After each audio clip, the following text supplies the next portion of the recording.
On vient vous parler d'amour ce matin. Moi, dans tous les témoignages que j'ai reçus, c'est ce qui revient. Déjà, être handicapé, c'est pas facile. C'est encore plus compliqué d'avoir une vie affective.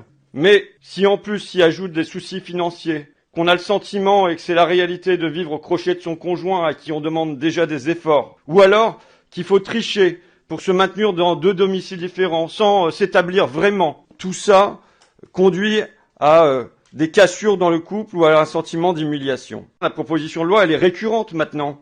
Depuis 4 ans que je suis ici, c'est que on considère que c'est un droit, cette allocation, un droit individuel et qui ne dépend pas de la situation de la famille. Comme les marcheurs sont mal à l'aise à dire non, non, non, non sur cette question, on a eu des tas d'excuses. Vous posez les bonnes questions mais pas au bon moment, certaines propositions relèvent du projet de loi de finances, les mesures proposées dans le cadre de la proposition de loi arrivent de manière précipitée, dans les prochains mois ça sera traité de manière globale, c'est pour ça qu'elles seront traitées dans le projet de loi grand âge, bon, et ainsi de suite. Finalement, c'est le Sénat, avec la droite, qui a repris la main là-dessus, de manière transpartisane, parvient à proposer quelque chose. Et j'attendais votre parole ce matin.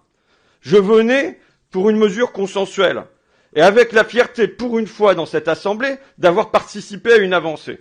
Et à quoi on assiste?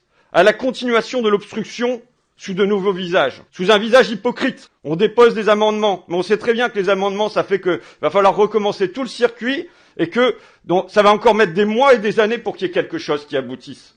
C'est de l'obstruction que vous provoquez ce matin. Alors que pour une fois, sur ce texte, avec la droite, avec la gauche, avec le centre, il y avait la possibilité d'avancer vers une mesure progressiste et consensuelle en faveur du handicap.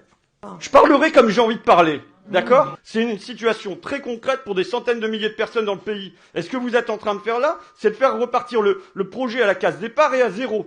Il suffit qu'il y ait un amendement du gouvernement ou de vous-même qui passe, et c'est fini, c'est plié, ça recommence à zéro. Pour des centaines de milliers de personnes qui nous ont écrit. Et donc, je peux vous assurer que la voix un peu émue que j'ai aujourd'hui, elle est rien comparée à la colère qu'ils vont pouvoir éprouver.